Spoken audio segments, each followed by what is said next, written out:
We all know that blueberries are quite the superfood, and tasty at that.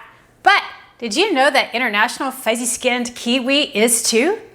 Kiwis are synonymous with New Zealand, whether you're talking about the fruit or the colloquial term associated with the people.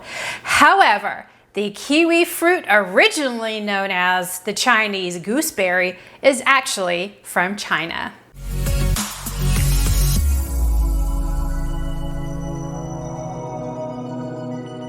Summertime is here, at least for the Northern Hemisphere, and we're all looking for something a little sweet and refreshing. Let's take a break from those bread baking, kneading days and add a little more sweetness and a little less work to our lives. Instead, let's spend our time outdoors while we can before it gets a little too hot. You know, I've made more banana, blueberry, zucchini, avocado, and any you name it fruit or vegetable bread than I care to count over the years. I've been at the point where I'm just over quick breads. And then the heavens parted, and there she was. New Zealand kiwi quick bread. What? It never occurred to me to use kiwi in a bake. We don't eat sweets much anymore. Well, I do more than Scott, but that's because I have a chocolate craving regularly. But given the lack of sweets in our house these days, I was intrigued by kiwi being in a bread. I love kiwi, as the fruit not only tastes great, but it has an incredible amount of health benefits. So see my blog link below for the many health benefits of kiwi. But as a preview, kiwis are known to help asthma, IBS, PMS, sleep disorder, depression, stress, respiratory illness, as well as even eye issues. But on the flip side, you might be careful when you eat them, particularly if you have a nut allergy. You know, I'm really happy about today's bake. I have also made this recipe optional vegan friendly. I'm glad to make a tasty, sweet, refreshing, yet healthy indulgence that most of us can enjoy. For this recipe, you'll need kiwi, brown sugar, lemon, egg or flax egg if vegan, butter or any neutral oil like avocado or vegetable, salt, baking powder, baking soda, powdered sugar, and all-purpose flour. Such a sweet and indulgent fruity bread. Kiwi, yum! So since this is a quick bread, we don't really have a whole lot of time between now and baking. So let's go ahead and preheat the oven to 350 degrees. So first we need to remove the skins from our kiwi. Now if you're buying kiwi in the store and you want to buy fresh kiwi to eat, then you'll want to make sure that it's a little soft, because if it's too hard, it's going to be a little on the bitter side. So like when you squeeze it, if it has a little give to it, then that means it's ready to eat right then. But for a recipe where you're baking fruit, you don't always need the freshest as far as ripest fruit.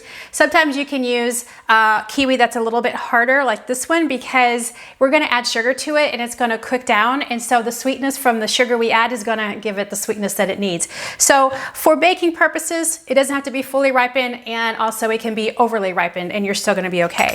So what I like to do is cut off the ends of my kiwi, and then I have a bowl over here to put my discard in.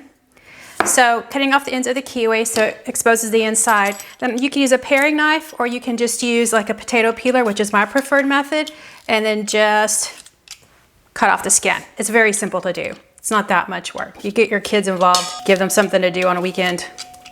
All right, so we're gonna peel our 6 to 7 kiwi and cut them up. And we're gonna peel and cut up enough to equal 1.5 cups, because that's how much we're gonna need total to put into our recipe. So you may want to peel a couple at a time, chop them up, and then see how much you have. And we're gonna dice them. So I'm just going to cut them in half, and then you can just easily cut it like this. Okay, see how small that is? It's not too small, not too big, but it's gonna cook down, and also we're gonna be eating in a bread. So we want a little bit of a chunk, but nothing too thick. So we're gonna measure our kiwi as we cut it. So I just put one in a cup here, and it's about 3/4 of the way full with 1 kiwi.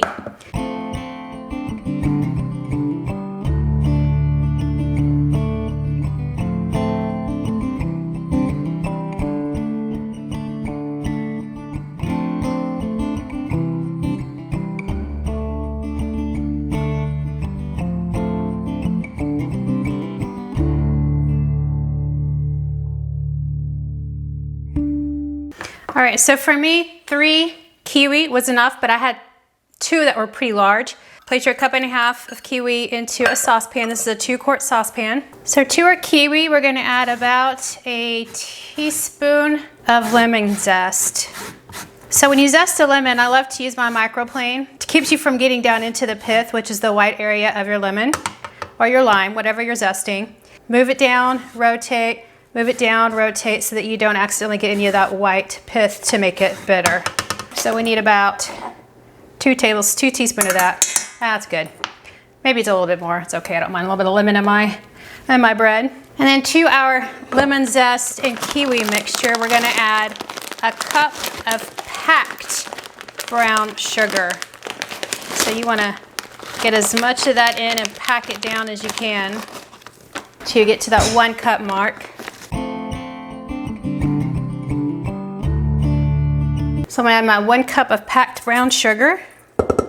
Okay, let's just stir it up a bit, get it all mixed well so nothing burns as it's heating up over the stove. So everything's in the saucepan, so we're going to set this over on the stove. We're gonna turn the heat on high, medium-high heat. When it starts to boil, then we're gonna reduce it down and let it simmer for 5 minutes. I'll just stir it occasionally until the fruit loses some of its color and it has softened. And then we'll just remove it and let it cool. So over the stove for 5 minutes until it softens. Okay, our kiwi syrup is done. Take a look. It's very runny. It does look like a syrup. Okay, the kiwi has softened and it has lightened in color. So it's a little more yellowish green instead of really green. So as it was cooking, the juices from the kiwi, came out and started melting down the sugar. So we've got a nice little syrup here. So we're gonna set this aside and let it cool while we get the next step ready. So in the meantime, in a large bowl, we're gonna add some melted butter. Now, I am going to melt mine in the microwave. So it's easiest when you can dice it up like so because it'll melt more evenly. And we're putting a full stick in, which is the same as 1/2 cup. You could also heat this up over the stove if you want to. We're gonna put our butter in the microwave for about 20 seconds, stir it until all solids are melted. If they're still solid, then we'll put it in for another 5-second and then 5-second intervals until everything is melted. So in the microwave, 20 seconds. Okay, this is after 20 seconds. We've got a few solids left, so I'm going to stir it. But everything is really soft, so what's not melted should melt fairly quickly, but I will probably put it in for another 5 seconds. Let's just stir it a little bit because we don't want it too hot going into our recipe. We just want a nice melted butter. Okay, I'm gonna put it in for another 5 seconds, but it looks like most of the solids are pretty soft now. All right, another 5 seconds and it's just right. So our butter is melted.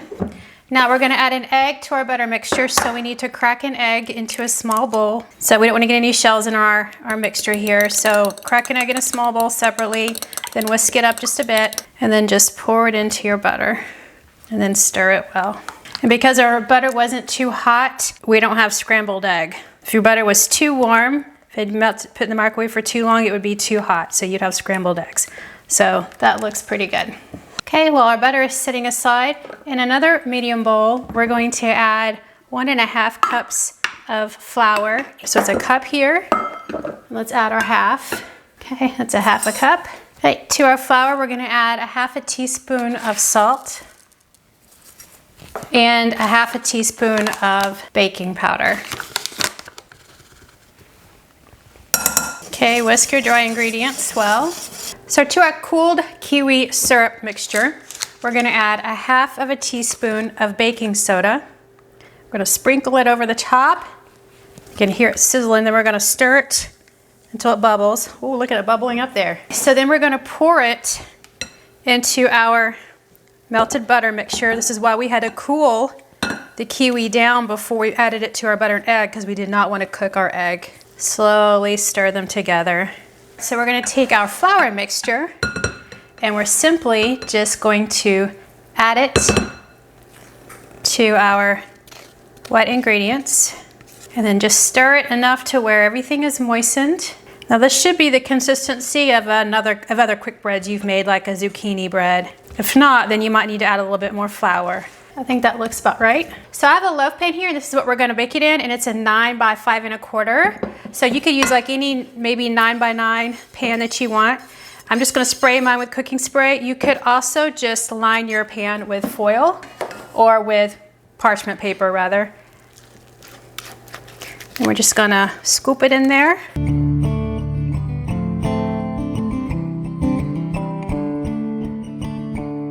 So we're gonna place our loaf pan in the oven at 350 degrees. It's preheated, set, ready to go.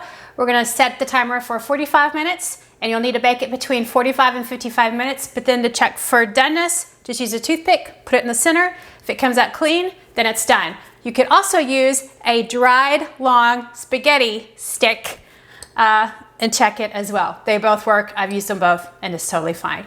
All right, so in the oven, 45 minutes at least. Kiwi bread has just come out of the oven. Notice how beautifully brown it is all around. I let mine bake for 15 minutes, but I think it was probably ready at 45 when I checked it, but I just added another 5 minutes to make sure. So we're gonna let it sit in the pan for 10 minutes, and then we're going to turn it out onto a wire cooling rack so that it can cool completely. It's been 10 minutes that my kiwi bread has been cooling. So what I typically like to do, since I chose to grease my pan instead of using parchment paper, is I like to run a knife just on the inside of the pan, just to make sure that I can loosen up any areas that might stick. And it feels very loose, so I think it should come out okay. So I'm just gonna turn it over, kind of help it with my hand a little bit, because the bottom is clearly still stuck. That tells me we need to let it cool a little bit longer. The sides really don't feel that warm to me, but the bottom is still really hot. So when it cools, everything kind of meshes together well, then it should come out more easily. So we're gonna let it sit for another 10 or 15 minutes and let it cool even more so on the bottom. All right, let's try and remove our bread from our loaf pan here. So we got a little bit of sticking on the bottom there, more than a little bit. It's all right, you know what we'll just use when that happens? We will just use a little spatula here. We'll just put it back on. We're gonna put icing on it anyway, so it'll cover it up. Okay, we're gonna let it sit that way and just let it cool for a while. So what I would probably do is just let this cool even longer before you try to remove it from the pan. I'll modify the directions for you so you'll know to do that. And once it cools, it'll stick back to the bread. And then we'll flip it over, and then you won't notice it because it'll be on the bottom. So while our bread continues to cool, we're gonna make the icing. So in a small bowl, you're gonna add 1 cup of powdered sugar. You don't have to sift it or anything, because we'll whisk some lemon juice in it, and that'll soften it up and smooth it out. So it's 1 cup of powdered sugar. And then we're using the same lemon that we used in the beginning, the zest, to make our kiwi concoction. And then we're gonna add a tablespoon of lemon juice, and you can add a tablespoon and a half depending on how thick you want your icing. So I'm just gonna start with a tablespoon there. Then I'm just going to whisk it in and then add more if I feel like I need it. Yeah, it looks like we might need a little bit more. Do about another half. And I'm gonna add a little bit more juice to mine. Then I'll just a little more. So I think I like that consistency. It'll drizzle over. It'll be a little bit thick, but it won't be too runny. So for me, that was a little over a tablespoon and a half. And we're gonna set this aside until this cools completely, and then we will do some drizzling, and then we'll be ready to eat it. All right, our loaf is cool enough to finally decorate. I did flip it over and put it on a nice little plate. So remember, the underside came off out of the pan, and we just put it back on, and it's fine now because it's on the bottom. So what you could do to decorate, we're just gonna put a little bit of icing on the top, and I'm going to put a little bit of wax paper on either side. So if I get any icing on the plate, I can just remove the wax paper with the icing on it, and it won't make a mess, but you don't have to do this. Okay, so we have our icing ready. Now, you can of course use any thickness of icing that you want, and I'm not artistic in any way, so I'm just going to drizzle it on top with a fork. And you can of course use a spoon. The point is add a little bit more sweetness and to add some color and to make it aesthetically more attractive. And if your icing is too thin, then it's going to run off and you won't have any nice pretty white on top. So you want to make it a little bit thin so that you can spoon it or use your fork over it, but also thick enough that it hardens Okay, so we've got a little bit of dripping on the sides. It's okay, I like that. And then finally, we can add in, for more decoration, so everybody knows what we're eating here, we'll just top it with a few slices of kiwi. All right, we'll wait till our icing hardens and then we'll remove the paper. There you go, it's our kiwi quick bread. Yeah, just remove the paper. Notice the plate looks clean. No frosting or icing on it whatsoever. So let's cut into it and let's see what we have. Let's see. That's a pretty good loaf, isn't it? You can see the kiwi dotted throughout. The bottom there's coming off a little bit. All right, let's give it a taste. Well, it's official. Summer is here. And yes, she is. Bad joke. All right, well, my buddy is joining us today to taste our New Zealand kiwi quick bread. Hey there, buddy. Hey, buddy. Check this out.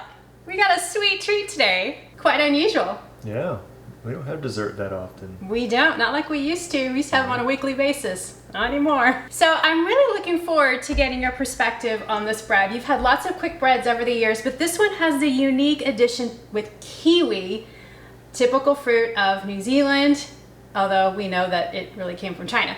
But if you will, would you give this a taste? Quick bread, meaning quick and easy to bake, no yeast, no kneading, and no rising time. It is a sweet bread. Now that you've had a chance to taste, what are your thoughts? Yeah, it's interesting. It's banana bread type, kind of dense, but very good. Be a good breakfast bread. You like kiwi, or don't you? Yeah, I like, you mean gooseberry? Yes, Chinese gooseberry. Yay! You know, don't you?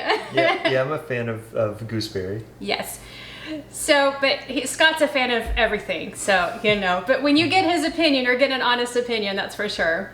So when you compare this to maybe banana bread, blueberry, avocado, zucchini, any differences? It's a little sweeter, I would say. Which could be the icing on top, because normally don't put icing on those quick breads. But yeah, it would add the sweetness. So if you don't want it as sweet, you don't have to put the icing on. So that's an optional. But it's not terribly sweet. I think it's sweeter than banana bread, and that's probably just because of the fruit. Probably. Then we added sugar to it, so, you know, it makes it sweeter. As you said, this bread would be great for breakfast, snack, afternoon tea, or dessert. If you're tired of the usual fruit bread, consider making this one. Bake it, cut a slice, sit out on the patio, take a bite, and imagine you're on vacation in New Zealand. Can you picture it now? Well, thanks for watching. I appreciate your support and humoring me. I appreciate you watching my videos, subscribing to my channel, and thank you for sharing my videos with your family and friends. Until next time, take a break from kneading the world and make an international quick bread. Kiwi is a good choice. Now, go bake the world.